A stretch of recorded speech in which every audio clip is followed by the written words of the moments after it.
안녕하세요. 지극히 사적인 책 읽기의 똑서입니다. 안녕하세요. 독서하는 자 똑자입니다. 네, 저희는 부의 인문학 계속 읽고 있습니다. 오늘은 마지막 시간 5장과 6장 하겠습니다. 5장의 큰 제목은 투자의 길을 만드는 부의 법칙이고요. 제가 여기에서 할 부분은 선진국과 이머징 마켓 중 어디에 투자할까입니다. 어, 첫 번째가 영원한 성장의 기반을 만드는 것은 기술이다. 이런 말이 있는데요. 2018년 노벨 경제학상을 받은 폴 러몽 교수는 이렇게 말했습니다.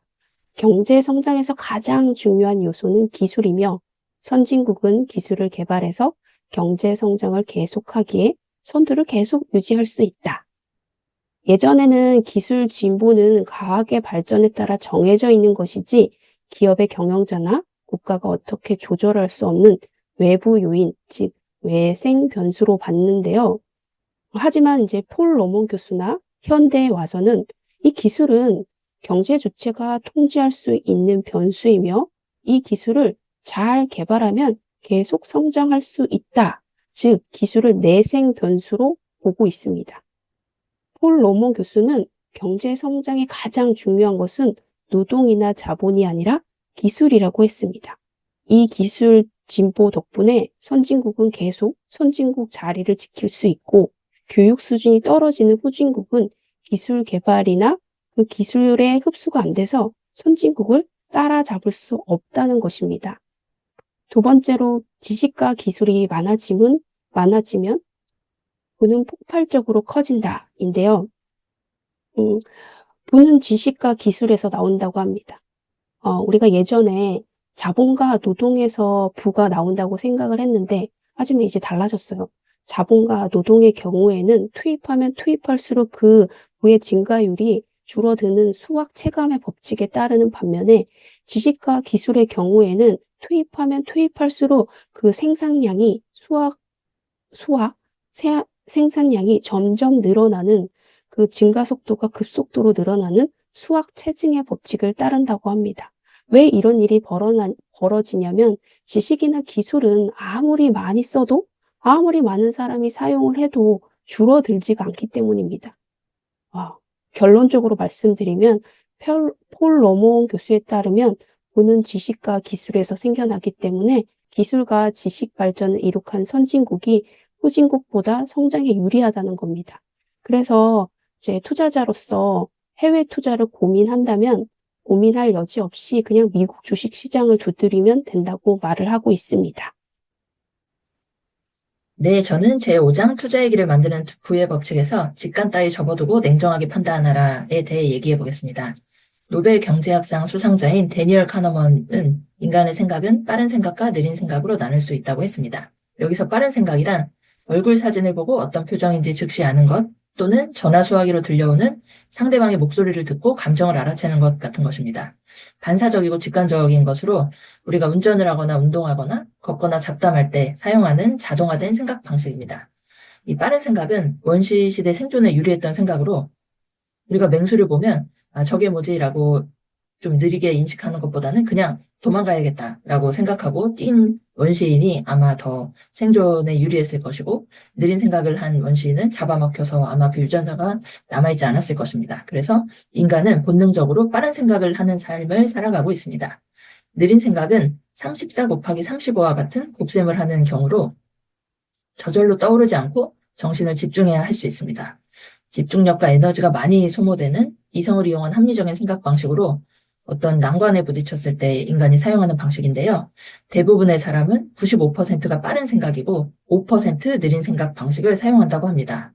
느린 생각이 시간과 에너지를 많이 필요로 하기 때문에 효율적으로 살고 싶은 인간은 빠르게 생각을 합니다. 여기서 빠른 생각의 예시로 이 책에 나온 게 있는데요. 제가 한번 읽어보겠습니다. 다음에 3단 논법이 논리적으로 타당한가? 1. 모든 장미는 꽃이다. 2. 어떤 꽃은 빨리 시든다. 3. 따라서 어떤 장미는 빨리 시든다.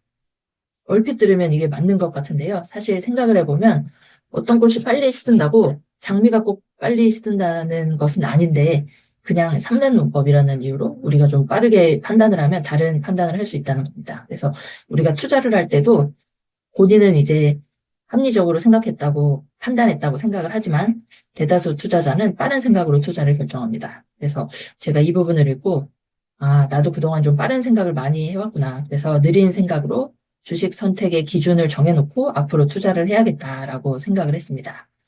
여기 인간이 하는 대표적인 이제 편향이나 오류에 대해서 나온 부분이 있었는데요. 이 부분을 읽으면서 좀 공감이 많이 되더라고요. 먼저 손실 회피 편향으로 손해를 확정짓는 행위를 피하려는 행동입니다. 그래서 보통 주식을 투자를 했는데 10% 빠졌을 때 이제 그때 팔고 다시 떨어졌을 때 사면 되는데 내 손실이 확정되는 게 싫기 때문에 다시 오를 거야 하고 기다리다 보면 마이너스 30%, 마이너스 50% 이렇게 떨어져서 마이너스 50%가 됐을 때 원금을 회복하려면 2배가 올라야 하는데 이렇게 되기가 좀 힘들죠. 보통 그래서 손실이 많이 난 주식을 계속 가지고 있는 경향이 생기는 것 같습니다. 그 다음에 오류는 보유 효과인데요. 내가 소유한 물건에 대한 가치를 높게 평가하는 경향입니다. 여기 이제 실험했던 내용이 나오는데 어떤 머그컵의 가격을 정하는데 내가 한번 내 거라고 가졌던 것과 그냥 제시된 머그컵에 대한 가격을 사람이 다르게 평가하는 걸로 내가 가지고 있는 물건이 더 가치가 있다고 생각하는 것입니다. 그래서 보통 집을 판다고 했을 때 저희가 뭐 매도가와 매수가를 보면 팔고 싶은 사람이 더 비싼 가격에 팔고 싶어 하는 경향이 있는 것으로 앞으로 뭔가 투자 물건을 사고 팔 때 이성적으로 생각해서 내가 보유 효과로 좀 가치를 높게 평가하진 않나를 확인해 봐야 할 것 같습니다. 마지막으로 단내림 효과에 대해 얘기하고 있는데요. 처음에 인상적이었던 숫자나 사물이 기준점이 되는 것으로 예를 들어서 이제 어떤 실험을 했는데 1부터 100까지 숫자 중에 하나를 떠올리라고 했을 때 사람이 65라고 이제 뒤에 숫자를 떠올렸을 경우에는 어떤 물건을 평가할 때 더 높은 숫자를 평가할 확률이 높다고 합니다. 그래서 주변의 주식이나 집값이 같이 오르면 다 같이 오르고 있기 때문에 이 상황이 거품이라는 것을 인식하지 못하는 건데요. 이럴 때 좀 가치에 집중을 해서 지금이 모두가 오르고 있는 상황인가, 모두가 떨어지고 있는 것인가를 좀 판단을 해서 이성적으로 해야 할 것 같습니다. 그래서 이 직간 따위 접어두고 냉정하게 판단하라를 읽으면서 제가 인간으로서 빠른 생각을 좋아하고 감정의 편향을 가지고 있다는 사실을 인정하고 느린 생각으로 좀 합리적이고 논리적으로 판단하고 투자를 해야겠다는 생각을 했습니다. 네. 다음 6장 자본주의 게임에서 승리하는 법에서 제가 나누고 싶은 부분은 살아남으려면 자본주의 게임의 법칙을 익혀라입니다. 자본주의 게임의 법칙은 무엇일까요? 여기에서 예로 드신 게 있는데 내 집 마련이 목표였던 A가 있었습니다. A는 해외여행도 한 번 안 가고 안 먹고 안 쓰고 안 입고 엄청 아껴서 5년 동안 2억을 저축했습니다. 사실 보통의 직장인이 5년 동안 2억을 저축했다면 1년에 4천만 원인데 정말 대단하신 분이시죠. 그런데 어느 날 이분이 좀 충격을 받는 일이 있었는데요. 친구가 해외여행도 많이 다니고 쓸 거 다 쓰고 있었는데 빚을 얻어서 산 집이 1년 만에 2억이 올랐다고 한 겁니다. 그러면 본인이 5년 동안 했던 그 노력이 친구가 빚을 얻어서 산 집에 1년이 오른 것과 같은 거죠. 그래서 보통 부자들은 안 쓰고 열심히 저축하는 게 기본이지만 그것만으로 부자가 된 것이 아니고 부동산이나 주식 가격이 올라서 부자가 된 경우가 더 많다고 합니다. 우리가 열심히 일하고 저축하고 모으는 것은 부자가 되기 위한 필요 조건이지만 자본주의 게임의 법칙을 알고 더 부자가 되기 위해서는 투자를 잘 해야 한다고 하는 부분이 인상적이었고요. 그 뒤에 돈의 가치와 부동산의 가치, 어느 쪽이 먼저 떨어질까라는 주제로 이야기를 하고 계시는데요. 금본위 화폐 제도를 사용을 했었죠. 전에는 그래서 금이 있는 만큼 화폐를 발행할 수 있었는데 미국이 이제 파산할 것 같아서 금을 가지고 있는 것보다 더 화폐를 많이 찍어냈기 때문에 어느 날 금본위 화폐 제도를 안 하겠다고 하고 정부가 금이 없어도 돈을 마음대로 찍어내는 시대가 왔습니다. 그러면 정부는 경제가 침체될 때마다 돈을 마구 찍어내서 통화량을 늘리고 있죠. 저희가 이제 코로나 시기를 거치면서 물가가 엄청 많이 오른 걸 경험을 했는데요. 그 원인이 코로나로 인해서 경기가 침체가 되니까 각 나라 정부가 엄청 많은 화폐를 발행을 했고 그래서 돈의 가치가 떨어져서 인플레이션이 발생을 했습니다. 이런 인플레이션 상황에서는 돈을 빌려서 실물 자산인 주식이나 부동산에 투자한 사람이 더 큰 돈을 벌게 되고 인플레이션이 오기 때문에 내가 빌린 빚의 가치가 예를 들어 뭐 1억을 빌렸다고 하면 인플레이션이 10%가 오면 1억이 이제 9천만 원 정도가 되는 것처럼 이제 가치가 떨어지게 되거든요. 그래서 네, 돈을 빌려서 투자한 사람이 더 많은 돈을 버는 상황이 벌어지게 됩니다. 이게 어떻게 생각하면 좀 불합리해 보일 수도 있지만 자본주의라는 것 자체가 이렇게 움직이고 있기 때문에 우리가 이 사실을 알고 여기에 맞춰서 대응을 해야 된다고 생각을 했습니다. 자산 가격은 보통 하락과 상승 사이클을 그리면서 우상향하고 있는데요. 사이클이 있기 때문에 우리가 주변에서 이제 뉴스에서 듣게 되는 뭐 집에 대출을 많이 받아서 파산한 분들, 하우스 푸어라고 불렀었죠. 이런 상황이 생길 수도 있는 거는 자산 가격이 사이클이 있기 때문인데요. 그래서 과도한 빚을 얻었을 때 그러니까 하락 사이클에서 파산을 할 수도 있는 가능성이 있죠. 뭐 주식 같은 경우도 레버리지를 이용해서 투자를 하거나 빚을 내서 투자를 했는데 갑자기 많이 하락을 하면 이게 청산돼서 이제 되는 경우도 생길 수 있으니까 항상 투자를 할 때는 내가 감당할 수 있는 범위 내에서 투자를 해야 될 것 같습니다. 또 빚이 많아질수록 돈이 더 많이 생긴다라고 한 부분이 있었는데요. 은행은 대출을 해주고 그리고 다시 대출을 해서 새로운 돈을 창출하고 있습니다. 이게 은행이 예를 들어 100원이 있었다고 하면 어떤 사람에게 80원을 빌려주고 그 80원을 빌려받은 사람은 다시 어딘가에 투자를 하거나 이제 은행에 돈을 넣으면 은행이 다시 그 돈이 생겨서 다시 대출을 해줄 수 있고 이런 식으로 돈이 점점 시중에 많이 풀리는 현상인데요. 이런 경우 인플레이션 발생이 필연적일 수밖에 없습니다. 짜장면 가격이 5년 동안 300배 상승했다고 하는데요. 비교해 볼 대상으로 1971년도 여의도 시범 아파트 18평 분양가가 212만 원이었다고 합니다. 그런데 이제 이 책을 쓰실 당시에 9억 5천만 원이었고 이는 47년 동안 448배가 상승한 걸로 짜장면보다 더 많이 상승을 했고요. 이렇게 돈의 가치가 떨어지는 걸 알고 우리는 가짜 돈에 목매지 말고 리얼 머니를 보유해야 합니다. 그래서 인플레이션이 발생하면 세금이 늘어나고 화폐 가치가 하락하는데요. 이게 보통 최근에 저희가 뭐 종부세나 보유세가 늘어나서 집을 가진 사람들의 세금 부담이 엄청 많이 늘어났다는 기사를 보기도 했는데요. 이럴 경우에 그 세금을 통해서 정부로 이 돈이 들어가니까 국민의 부가 정부로 이전이 되고 정부 입장에서는 돈을 많이 풀면 또 사람들이 좋아하고 해서 이렇게 인플레이션을 꾸준히 유발시킬 동기가 충분하기 때문에 이런 현상은 지속될 수 있을 거라 판단하는 게 좀 이성적인 것 같습니다. 그래서 앞으로는 자산 상승 사이클을 주목하고 바닥일 때 과감하게 빚을 얻어서 주식이나 부동산에 투자해야 한다고 생각을 하는데요. 이렇게 자본주의 게임의 법칙을 알고 대응하는 것이 앞으로 살아가는데 좋은 방법인 것 같아서 계속 좀 느린 생각으로 자본주의 게임에서 살아남는 방법을 좀 연구해야겠다고 생각을 했습니다. 6장 자본주의 게임에서 승리하는 법에서 저는 미중 정쟁은 한국 시장에 어떤 영향을 미치는가 이 부분을 했는데요. 그 미국은 자신의 패권에 도전하는 2등 국가를 누르는 정책을 펴왔는데요.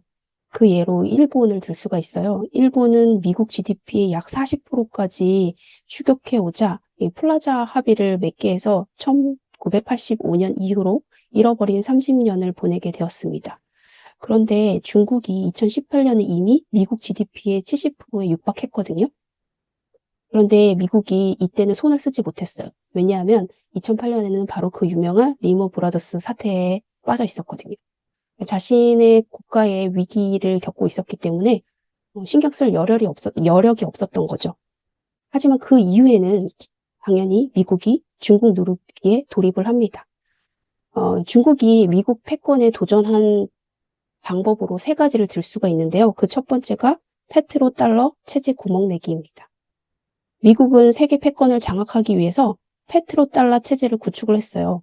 이 페트로 달러라는 게 뭐냐면 미국은 에너지, 즉 석유와 식량을 모두 달러로만 살 수 있게 만들었어요. 우리나라도 예외가 아니고요. 달러가 없으면 식량도 석유도 살 수가 없어요. 이 달러를 들고 미국의 시카고 선물 시장에 가서 사야 합니다. 즉 미국의 최대 수출품은 물건이나 식량이 아니라 바로 이 달러입니다. 이 패권 국가만 누릴 수 있는 특혜를 누리고 있었는데요. 이 페트로 달러 체제의 구멍을 중국이 내기 시작을 한 겁니다. 상하이의 위안화로 석유 거래를 하는 시장을 만든 것인데요. 이 시장에서 이란은 위안화를 받고 중국에 석유를 팝니다. 이란의 석유 생산량의 절반 이상이 중국으로 간다고 하네요. 베네수엘라도 상하이 석유 시장에서 위안화로 거래를 합니다. 이런 반미 국가들이 석유와 위안화를 바꿔서 중국에서 필요한 물품을 조달한다고 합니다. 다 알다시피 중국에는 웬만한 물건은 다 있는 세계 공장이니까 가능한 일이죠.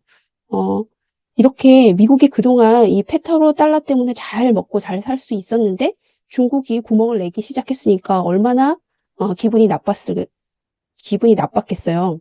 네. 그리고 두 번째는 미국의 해상 호위망 뚫기입니다. 중국은 이란에서 석유를 수입을 하는데요. 그 유주선이 통과하는 구역이 바로 말라카 해협입니다. 이 지도를 보면은 이 이란에서부터 유주선이 이 말랑카 해협, 말레이시아와 인도네시아 사이에 있는 이 말랑카 해협을 지나서 남중국해를 건너서 중국으로 석유가 들어가는 건데요. 이 말랑카 해협을 봉쇄해버리면 중국은 석유를 조달할 수가 없어요. 우리가 1941년에 일본의 진주만 공습도 이 이유 중에 하나였는데요. 미국이 말랑카 해협을 봉쇄해버렸거든요. 더 이상 물러설 곳이 없었던 일본은 결국 진주만 공습을 하게 된 건데요. 만약에 이 미국이 말랑카 해협을 봉쇄해버리면 중국도 똑같은 위기에 처한다고 합니다. 그래서 중국은 1대1로라는 정책을 들고 나왔어요. 1대는 하나의 벨트, 즉 고대 실크로드처럼 육로로 중동에 있는 중동 석유 생산국과 연결하는 것이고요. 1로는 하나의 길, 해상으로 중동 석유 생산국에 연결하는 길입니다. 그래서 요즘 중국은 이 남중국해 무인도에 군사기지를 만들고 있어요. 이 남중국해에 무인도에 군사기지를 만들어서 미국이 여기를 봉쇄해버릴 위험을 자기들도 어떻게든 방어하려고 노력을 하는 거죠. 하지만 이것을 그냥 보고 있을 미국은 아닙니다. 미국은 어떻게든 중국이 커가는 것을 막고 있는데요. 예를 들어서 시리아 내전에 개입을 하고요. 이 시리아 내전은 이 시리아 중동에 있는 그 석유를 이쪽으로 빼돌리는 것을 막고 있는 거고요. 그리고 중국 내부에 신장이라는 지역이 있는데 여기에 쿠르드족을 지원하고요. 그리고 이란을 압박하는 것으로 1대1로 해방 작전을 펴고 있습니다. 그리고 파키스탄이 1대1로 사업으로 빚에 허덕여서 IMF 지원을 요청했지만 이를 거절하게 압력을 행사한 것도 미국이라고 합니다. 그러니까 전면적으로 중국과 붙는 게 아니라 이렇게 외부를 조금씩 건드려가지고 중국을 압박하는 전략을 쓰고 있습니다. 저는 이 책을 읽기 전까지는 이 시리아 내전이 왜 일어났는지 잘 몰랐거든요. 그리고 왜 이렇게 오랫동안 지속이 되는지 잘 몰랐는데, 그거의 하나의 이유가 미국의 지원이었다는 걸 보고 정말 시야를 크게 봐야 되는데 제가 그거를 미처 보지 못했다는 게 이 책을 읽으면서 깨닫게 되었습니다. 그리고 세 번째가 시진핑 주석의 중국몽 선언입니다. 저는 이거 읽으면서 다시 한번 이 시진핑 주석을 보고 그 전에 있었던 그 중국의 정치인들을 한번 봤는데요. 중국 인민공화국의 정치인들 중에 그 중국 공산당의 마오쩌둥이 있잖아요. 그리고 마오쩌둥과 같이 한 덩샤오핑이 있는데요. 이 마오쩌둥이 그 중국의 사회주의 공산당을 건설한 창업자라고 하면 이 덩샤오핑은 마오쩌둥이 이룩한 국가 토대 위에 과감한 개혁을 단행해서 중국을 부강의 길로 이끈 번영의 지도자거든요.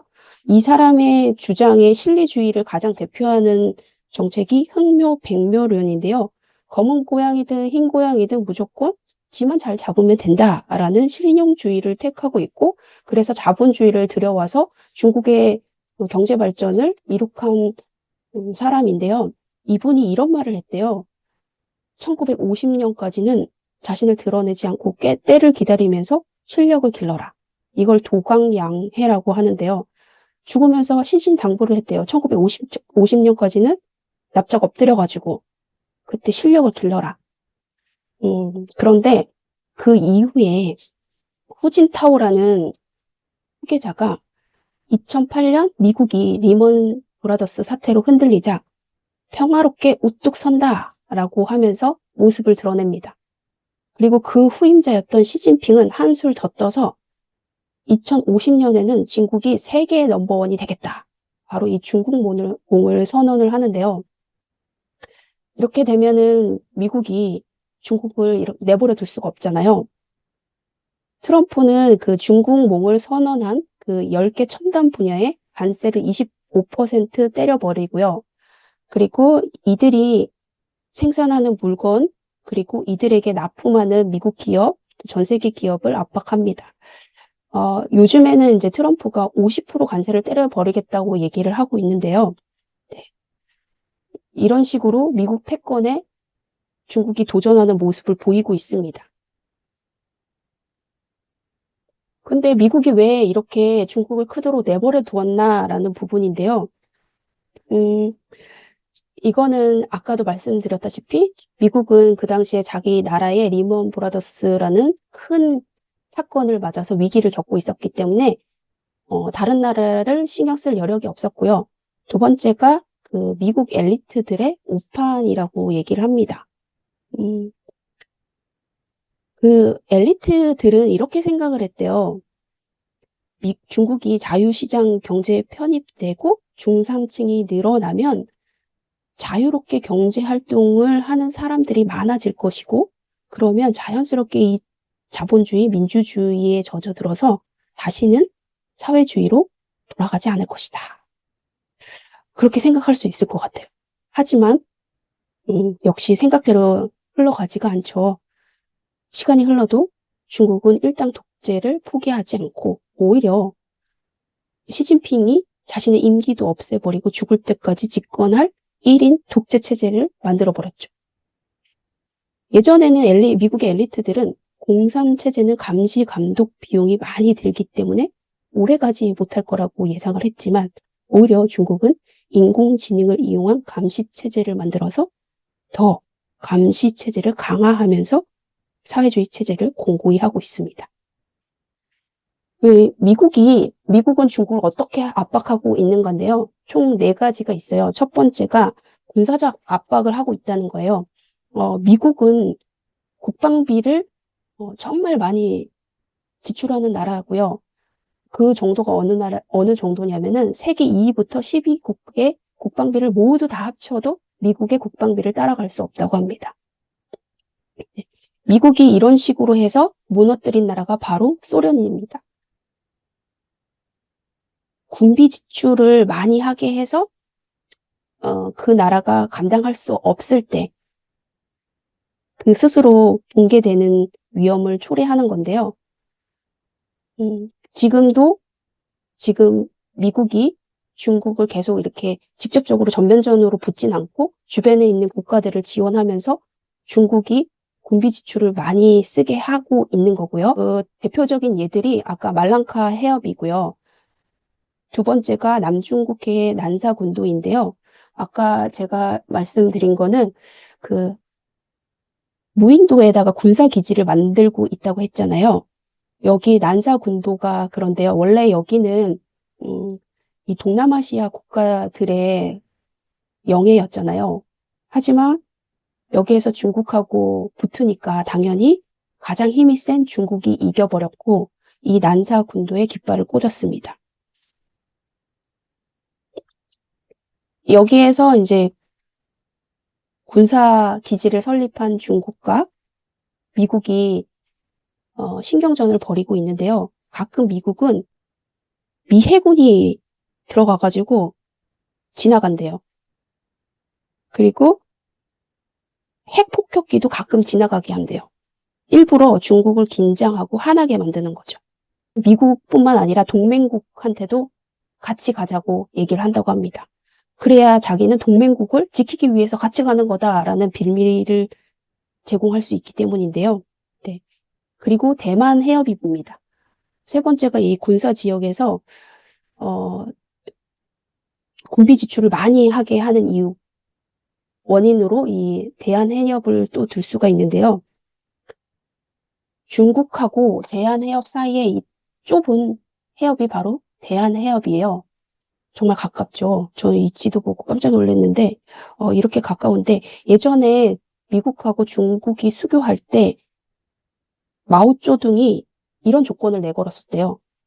대만과 중국은 하나의 나라로 인정해달라. 즉, 대만이 중국의 일부라는 것인데요. 근데 요즘 트럼프는 새로운 법을 만들어서 대만이랑 거래하고 대만을 하나의 나라로, 별도의 나라로 인정한다라고 얘기를 하면서 그 대만에게 전투기와 무기를 팔고 있거든요. 그래서 이 국경을 둘러싸고 미국과 중국이 대치하고 있는 상황입니다. 이런 식으로 군사적 압박을 계속하고 있고요. 그리고 두 번째가 기술 전쟁입니다. 저는 이거 보고 중국이 생각보다 기술이 발전했구나라는 생각에 깜짝 놀랐어요. 우선은 우주 분야에서는 미국도 탐사 못한 달의 뒷면을 탐사를 했고요. 우주 분야에서도 미국만큼 발전해 있다고 합니다. 그리고 미국의 전략 자산인 인공위성을 파괴할 수 있는 무기도 개발했고요. 레이저 소총도 세계 최초로 만든 게 바로 중국이라고 합니다. 슈퍼컴퓨터는 미국과 대등한 수준이고요. 양자 컴퓨터는 중국이 미국을 따라잡았다고 하는데 지금은 좀 아닐 것 같긴 한데요. 그러니까 양자 컴퓨터도 중국이 정말 발전한 상태라는 거죠.